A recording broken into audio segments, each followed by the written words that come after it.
Assalamualaikum warahmatullahi wabarakatuh. Bismillah walhamdulillah wassalatu wassalamu ala rasulillah Sayyidina Maulana Muhammad bin Abdullah wa ala alihi wa sahbihi wa man wala, amma ba'd.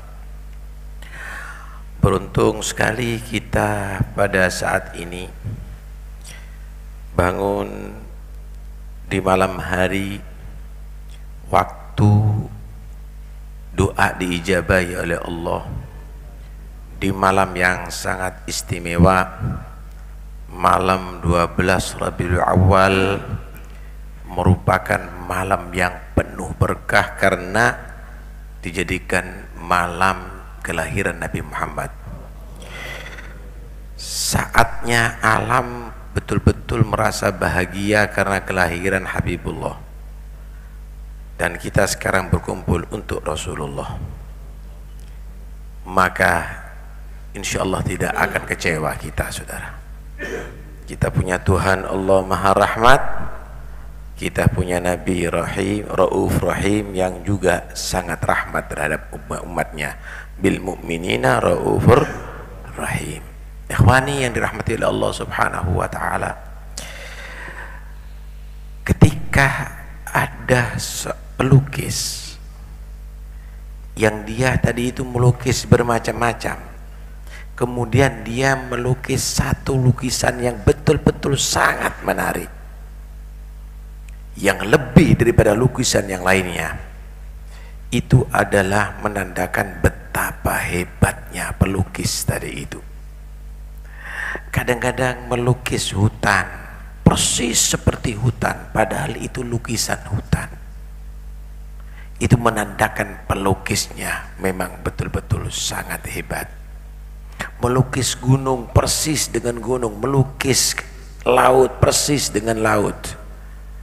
Ketahuilah bahwa Nabi Allah ciptakan dengan sempurna zahir batin untuk supaya menjadi mahalli tajallillah, untuk di situ menandakan betapa hebatnya Tuhannya Muhammad ini.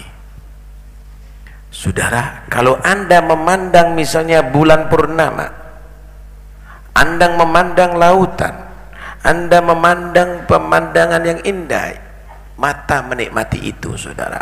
Suara yang indah, telinga menikmati itu, saudara. Kain yang halus, bau yang harum, Anda bisa menikmati itu semuanya.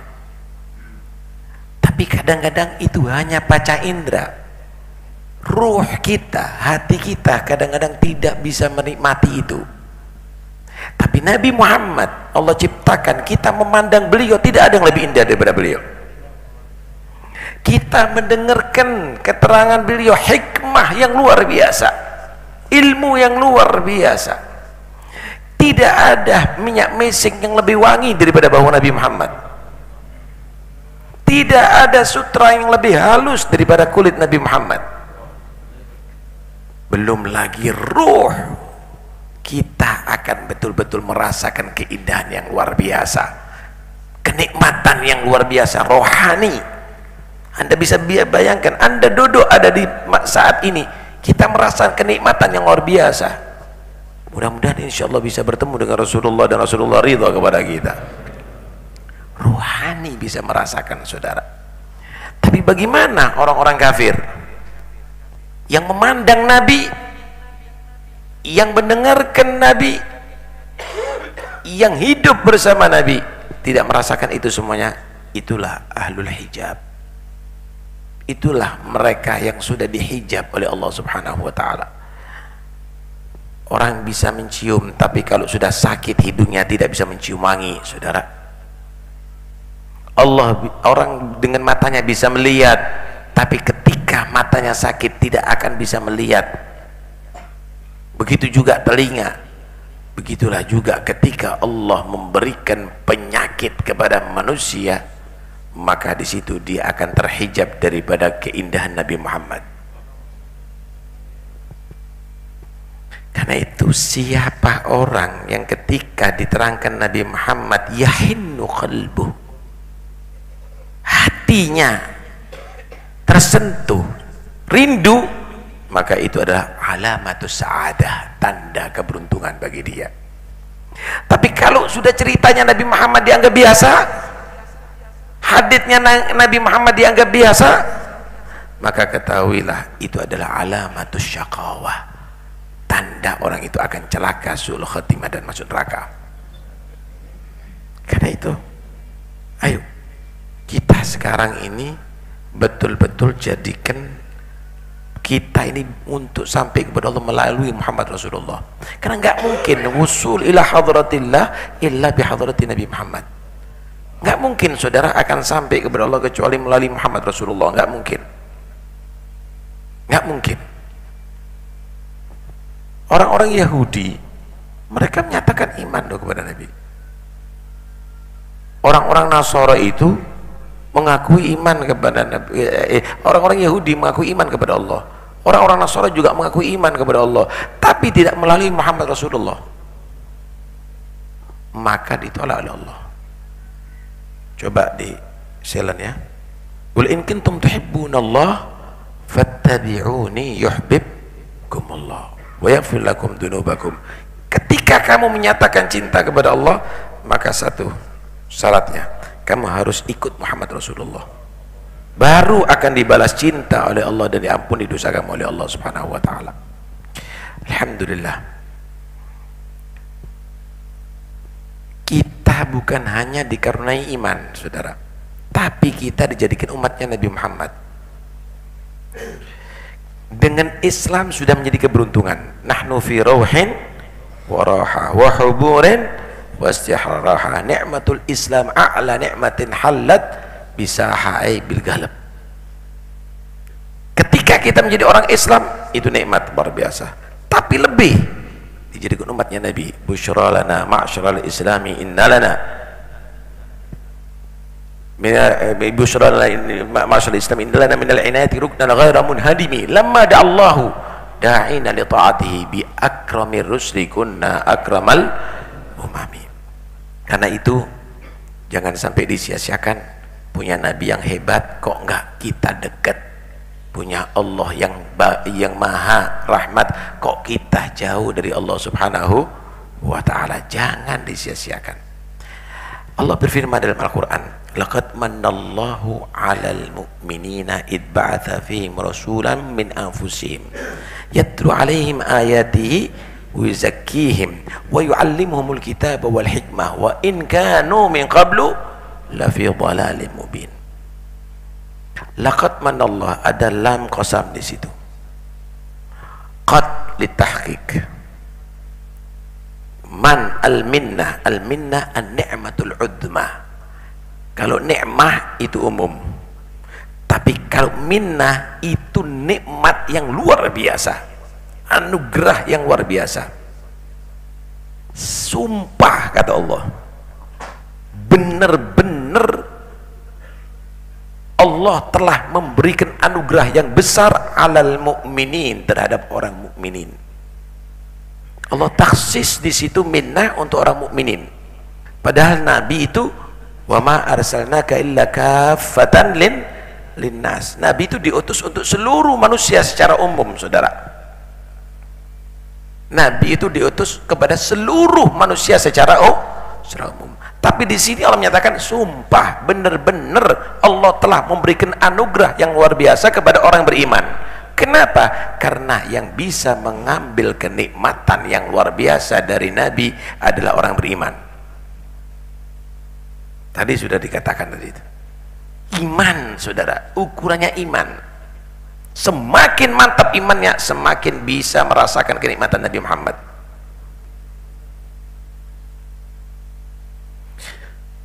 Idh ba'atha fihim rasulan min anfusihim. Apa kenikmatan yang luar biasa yang Allah maksud, yang begitu hebat kepada orang beriman? Dengan diutusnya seorang rasul min anfusihim, dari jiwa mereka. Kalimat min ini yadullu alal irtibat.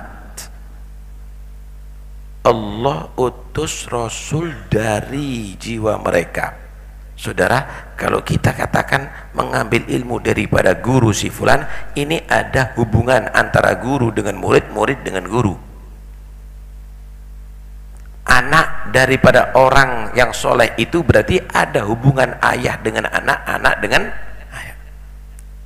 Nabi dengan umatnya seakan-akan juzuk minkum, seorang rasul yang dia tadi itu bagian dari kamu, wa antum juz'un minhu, dan kamu adalah bagian daripada Nabi Muhammad. Susahnya kamu, susahnya Nabi. Bahagianya kamu, bahagianya Nabi. Cinta kepada kamu, cinta kepada Nabi. Mengganggu kamu adalah mengganggu Nabi. Rasulun min anfusikum. Tinggal kita balik. Bagaimana kalau Nabi diganggu? Apakah Anda merasa terganggu? Bagaimana kalau Nabi SAW sedih? Apakah kamu juga sedih? Irtibatnya yang harus dipertanyakan. Gimana hubungan Anda dengan Rasulullah? Orang tua sayang kepada anak, tapi anak tidak sayang kepada orang tua. Durhaka, saudara. Guru perhatian sama murid, tapi murid tidak perhatian sama guru. Durhaka, saudara. Nabi cinta kepada umatnya, umatnya tidak cinta kepada Nabi, tidak menurut kepada Nabi. Durhaka, saudara.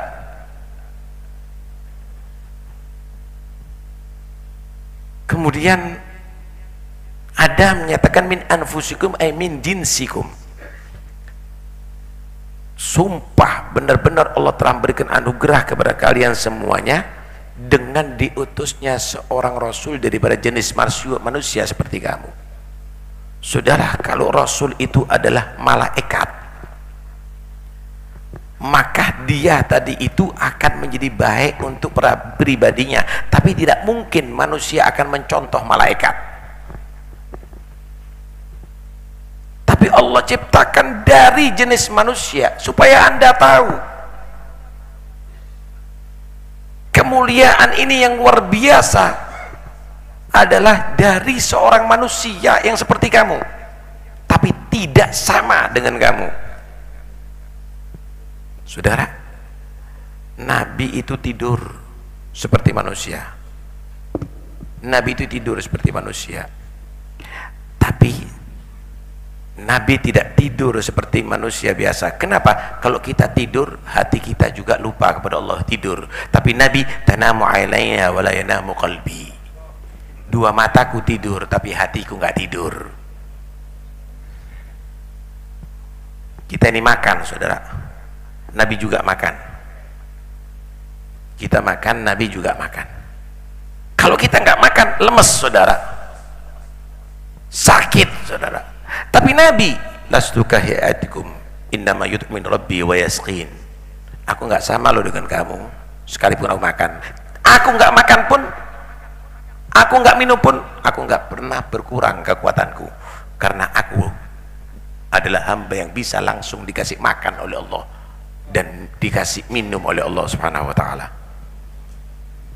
Beliau manusia seperti kita, tapi jangan dianggap manusia biasa seperti kita. Beliau, saudara, ketika jalan di siang hari tidak ada bayangannya. Kalau kita ada bayangannya, kalau Nabi nggak ada bayangannya. Beliau, saudara, kalau berjalan di atas pasir tidak ada bekas kakinya, tapi ketika beliau berjalan di atas batu maka akan nampak telapak kaki beliau. Manusia, tapi tidak seperti manusia. Muhammadun basyarun la kal basyari, bal huwal yaqutu bainal hajari. Muhammad itu manusia, tapi jangan kamu tadi itu meremehkan seperti kita. Sama-sama batu, yakut dengan batu kali, saudara, tidak sama nilai batunya. Sallallahu alaihi wa alihi wasallam. Min anfusikum. Kalau kita menjadi manusia yang diganggu, mungkin kita akan dendam, tapi bagaimana kesabaran Nabi? Itulah yang Allah Subhanahu wa ta'ala berikan manusia yang satu ini. Sosok beliau adalah mahallu tajallillah, merupakan satu gambaran kesempurnaan yang luar biasa daripada penciptanya Allah Subhanahu wa ta'ala. Idh ba'atha fihim rasulan min anfusihim. Kemudian apa yang dilakukan oleh manusia yang satu ini? 3 hal, dan itu yang harus ditiru oleh umatnya yang ingin meneruskan dakwahnya Nabi. 3 hal. Pertama, yatlu alaihim ayatihi, membacakan ayat-ayat Allah. Kedua, wa yuzakkihim, mentazkiyah hati. Kemudian wa yu'allihumul kitaba wal hikmah, mengajarkan ilmu yang berdasarkan dari Al-Quran dan hikmah. Saudara, 3 hal ini yang harus betul-betul menjadi satu hal yang kita ingat. Pertama, menjadi talil Quran, baca Al-Quran. Mudah-mudahan kita jadikan orang yang bisa menggunakan waktu untuk baca Al-Quran. Itu tugasnya Nabi, membacakan Al-Quran, karena Al-Quran diturun kepada beliau dan disampaikan kepada umatnya. Walaqad yassarnal Quran bilisanik. Setelah sampai kepada kita, kita nggak baca,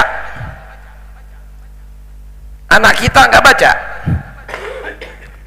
turunan kita nggak baca. Padahal tugasnya Nabi pertama apa? Yatlu alaihim ayatihi. Karena itu cintakan kepada anak-anak kita untuk baca Al-Quran. Kalau perlu jadikan mereka hafadhatul Quran, orang-orang yang hafal Al-Quran nih. Habib Ja'far bin Syekhon setiap hari hatam Al-Quran. Habib Hussein bin Abdullah As-Segaf Gresik pernah menceritakan kepada Al-Faqir bertemu dengan anak Habib Ja'far, Al-Habib Hussein bin Ja'far yang ada di Mekah, menceritakan bahwa ketika Habib Ja'far ada di Mekah berguru kepada Al-Habib Hussein bin Muhammad Al-Habsyi dan juga berguru kepada Al-Habib Muhammad bin Salim Asri, beliau perintahkan kedua guru ini untuk menghafalkan Al-Quran. Setelah hafal, setiap tiang Masjidil Haram dihatamkan Al-Quran. Setiap tiang Masjidil Haram di sana dihatamkan Al-Quran, Ahlul Quran. Kedua, yuzakkihim tazkiyah. Saudara, banyak orang sholat tapi hati kotor. Banyak orang bersedekah tapi hati penuh dengan riya. Banyak orang berdakwah tapi dia tadi itu orang yang ujub. Karena itu perlu tazkiyah. Tazkiyah itu perlu muzakki. Muzakki hakikahnya adalah Allah, tapi termasuk syuyukh menjadi sebab untuk tazkiyah. Karena itu cari guru yang selalu mengingatkan kita kalau kita salah, untuk membimbing kita. Qad aflaha man zakkaha wa qad khaba man dassaha. Inilah perlunya murabbi. Kemudian setelah itu wa yu'allimumul kitab wal hikmah, ngajarkan Al-Quran dan hikmah. Ilmu, saudara, kalau tidak didasari Al-Quran dan hikmah, maka akan menyesatkan. Karena Allah bisa menyesatkan orang berilmu. Wa adallallahu ala ilm. Karena itu ilmu yang harus diukur dengan Al-Quran dan hadis. Kalau enggak, tolak itu semuanya. Wa in kanu min qablu la fi dhalalin mubin. Padahal dulu sebelum diutus Nabi Muhammad, mereka fi dhalalin mubin. Dahulunya dalam kesesatan yang nyata. Kesesatan yang nyata. Dulu manusia ini jahiliyah. Dengan datangnya Nabi Muhammad, mereka berilmu. Dulu akhlaknya buruk. Dengan Nabi Muhammad menjadi akhlaknya bagus. Dulu mereka orang kafir dan syirik, tapi dengan datangnya Muhammad menjadi orang beriman dan Islam. Setelah datangnya Nabi Muhammad, maka berubah, bukan fi dhalalin mubin, kita menjadi orang beriman dengan beliau, mengikuti beliau, menjadi kuntum khaira ummatin ukhrijat linnas, menjadi umat yang paling bagus yang dipilih Allah di antara manusia. Karena itu ini anugerah yang luar biasa Nabi Muhammad bagi kita. Jangan disia-siakan, saudara. Jangan sampai tidak takdim kepada Nabi. Jadikan semua takdim kepada Nabi itu menjadi satu bukti takdim kita kepada Allah. Ini bangunan, saudara, masjid ini. Tapi ketika kencing ada di sini, hukumnya haram. Ngotori di sini, hukumnya haram. Jual beli ada di sini, hukumnya haram. Tapi ketika Anda jual beli ada di pasar, maka Anda berjual beli ada di pasar dengan niat yang baik, jadi ibadah. Ketika Anda masuk kamar mandi dengan adabnya Nabi dan kencing ada di situ, maka Anda dalam kencing Anda bisa bernilaikan ibadah. Kenapa? Karena masjid ini usis ala taqwa, diwajibkan kita mentakzim. Nabi Muhammad juga begitu. Nabi Muhammad ini diwujudkan untuk kita takzim. Yang mentakzim Nabi, mengagungkan Nabi berarti mengagungkan Allah. Yang taat kepada Nabi berarti taat kepada Allah. Hati-hati loh. Murtad hukumnya, Pak, kalau tankis kepada Rasulullah. Nggak boleh kita kompromi dengan siapapun ketika sudah mentankis, tidak menghargai Nabi Muhammad. Itu bukan untuk bahan tertawaan Nabi Muhammad. Nabi Muhammad bukan untuk hanya banyol-banyolan, tapi ketika disebut nama Nabi, sholawat kepada Rasulullah. Itu ta'zim. Itu ta'zim kepada Nabi. Setiap dengar nama Nabi Muhammad, sholawat kepada beliau. Bukan dibuat bahan tertawaan Rasulullah. Ini bukan main-main. Bisa kufur yang mentertawakan itu, kalau memang itu dalam rangka untuk menghinakan Nabi Muhammad SAW. Karena itu awas, hati-hati. Ya, yang satu ini jangan, ini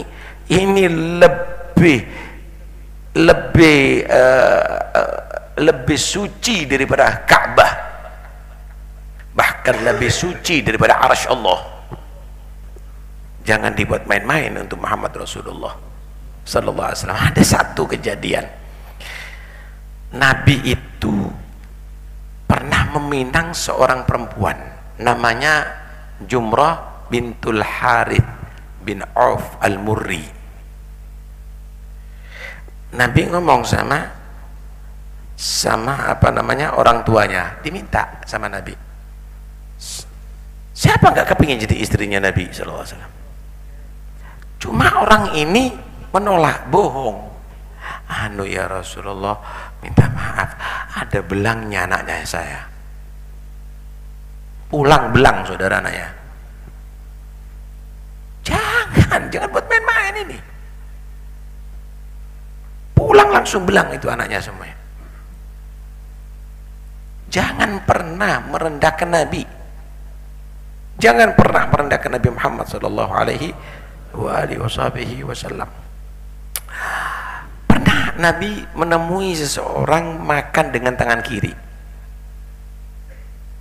Ada riwayat itu namanya Busur bin Abi Ra'il ibn Ra'il Ir. Nabi menegur, kul biyaminik, makan dengan tangan kanan kamu. Kata dia, la astati', anak nggak bisa makan dengan tangan kanan, ini kaku. Anak udah, kalau bahasa Jawanya kidal gitu, udah kebiasaan tangan kiri. Maka Nabi mengatakan, la astata'tah, kalau begitu kan nggak akan bisa dengan tangan kanan. Mulai saat itu tangan kanannya ini nggak bisa dibuat untuk makan normal, jadi kaku. Kalau mau makan dengan tangan kanannya, kepalanya yang ke tangan, bukan tangannya bisa ngangkat ke mulutnya. Jangan dibuat mainan manusia yang satu ini, saudara. Sakral betul itu Nabi Muhammad SAW. Walaupun itu tulisan Muhammad, itu harus diagungkan kok. Nabi itu kalau sudah mau masuk kamar mandi, dicopot cincinnya. Kenapa? Di cincin itu tercatat Muhammad Rasulullah. Nama Muhammad diagungkan, saudara. Karena itu, ayo kita betul-betul bersyukur kepada Allah dijadikan umatnya Nabi Muhammad SAW. Pulang dari majelis ini, kita ajarkan kepada anak-anak kita untuk betul-betul cinta kepada Nabi, ajarkan untuk selalu bersolawat kepada Nabi Muhammad sallallahu alaihi wasallam. Yang jelas beliau pernah berkata begini, mudah-mudahan insyaallah kita menjadi orang yang diampuni oleh Allah. Pernah Nabi tanya kepada sahabat, ayu yaumin hada, waktu itu di haji wada, ayu syahrin hada, ayu baladin hada, ini hari apa sih, bulan apa, ini di daerah apa? Sahabat tanya, heran, kenapa Nabi kok tanya itu?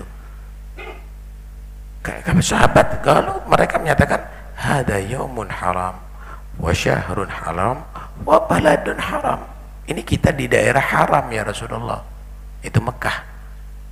Ini di bulan Asyurul Hurum, dikatakan haram karena tidak boleh orang itu berlaku dosa di situ. Dosanya akan berlipat ganda. Dan ini juga di hari Arafah, hari haram. Anda bisa bayangkan, dosa di Asyurul Hurum itu berlipat ganda, ditambahi ada di hari yang mulia berdosa di situ, lipat ganda lagi, ditambahi di Mekah. Anda bisa bayangkan seberapa itu dosanya itu. Kemudian Nabi menyatakan, fa inna dima'akum wa amwalakum haramun alaikum ka hurmati syahrikum hada fi yaumikum hada fi baladikum hada. Hati-hati ya, ini umat Islam, umatku, hartanya, jiwanya, darahnya jangan melukai, jangan kamu tadi itu menyiksa, apalagi membunuh. Umatku ini diharamkan, wajib dijaga seperti hari haram ini, daerah haram ini, dan bulan haram ini. Kemudian Nabi SAW menyatakan, ala inni faratukum fil alal hud wa ukathiru bikum yaumal qiyamah wa mukathiru bikum yaumal qiyamah. Ketahuilah, aku sekarang berangkat ke Hud sebentar lagi, mau mati Rasulullah. Katanya, tak siap-siapkan ada di telaga Hud. Nabi itu, saudara, khidmat sama umatnya bukan di sini, sampai di hari kiamat khidmat sama umatnya. Ana siapkan di sana nanti kamu semuanya.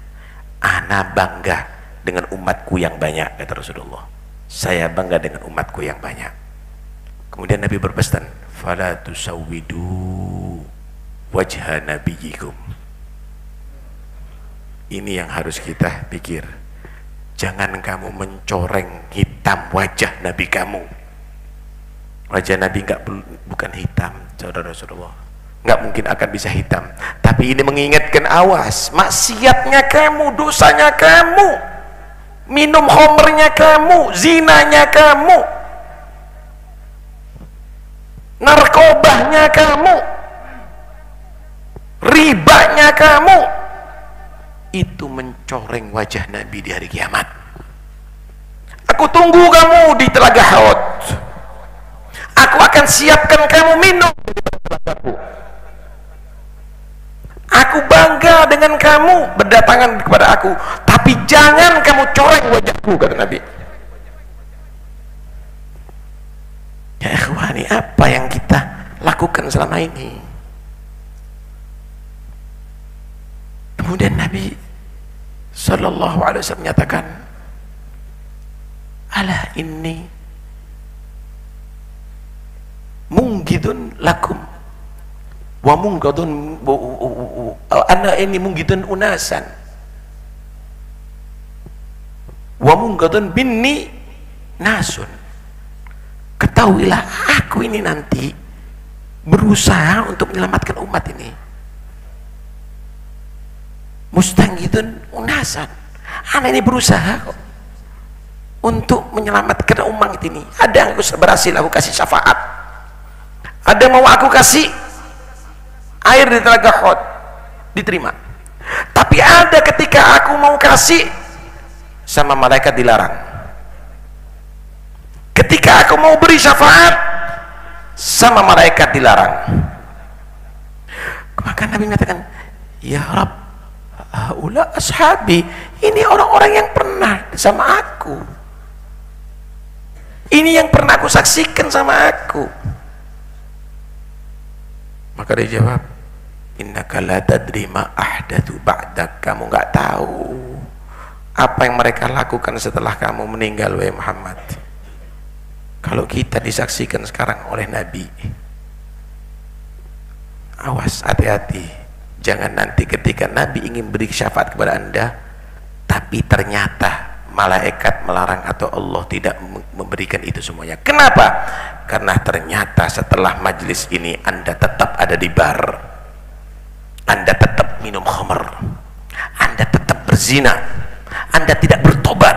Dawagat taubatak yal asi idza batub. Sekarang waktunya Anda bertobat. Ayo, biar Nabi menyaksikan bahwa Anda bertobat ada di sini.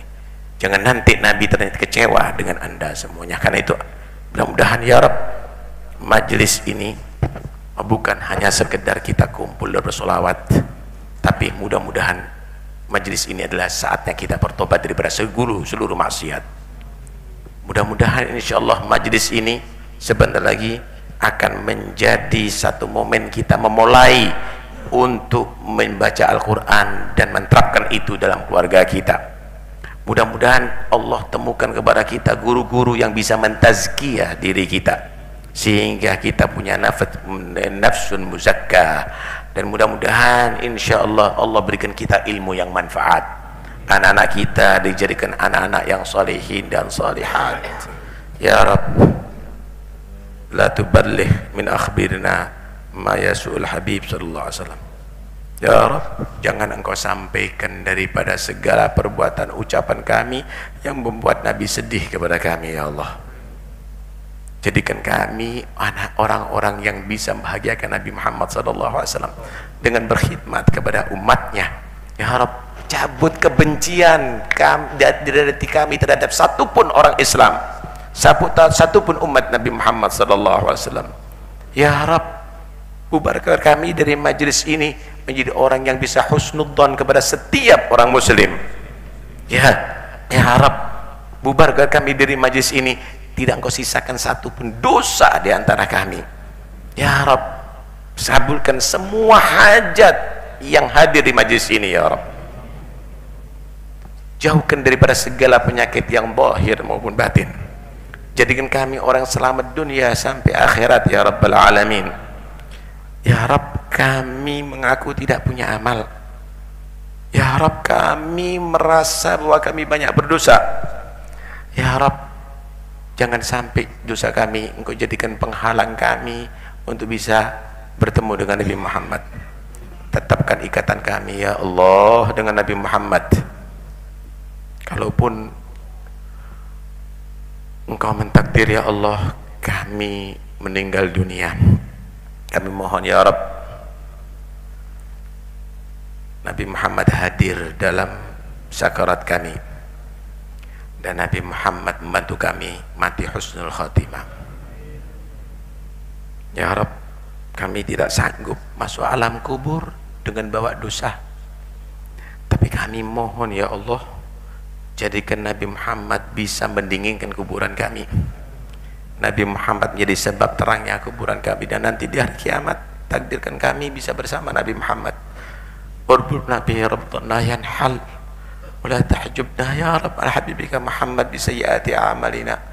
Ya Rabb, isrifna min hadzal majlis min lima amalna wa fawqa ma amalna. Aslih dararina wa auladina ij'alhum sulaha ya Rabb, atqiya nujaba. Unsur ummata Muhammad ya Rabb, unsur man nasara ad-din khususan ikhwana fi Palestin. فرج عنهم يا رب فرجا عاجلا يا رب العالمين. اللهم يا رب اكتبنا من المتحابين في الله المتجالسين في الله، ارزقنا كمال المحبة والمتابعة لرسول الله zahiran wa batinan ya rabbal alamin. Mudah-mudahan guru-guru kita semuanya diberikan panjang umur, sehat walafiat zahir maupun batin. Mudah-mudahan anak-anak kita menjadi anak-anak yang salihin, semua yang belajar agama menjadikan ulama amilin. Mudah-mudahan tetap Islam kuat di negeri kita. Mudah-mudahan Allah subhanahu wa ta'ala tanamkan kepada kita kamal al-ikhlas wal yaqin. Amin ya rabbal alamin, amin ya rabbal alamin. Wa sallallahu ala sayyidina Muhammad wa alihi wa sahbihi wasallam walhamdulillahi rabbil alamin.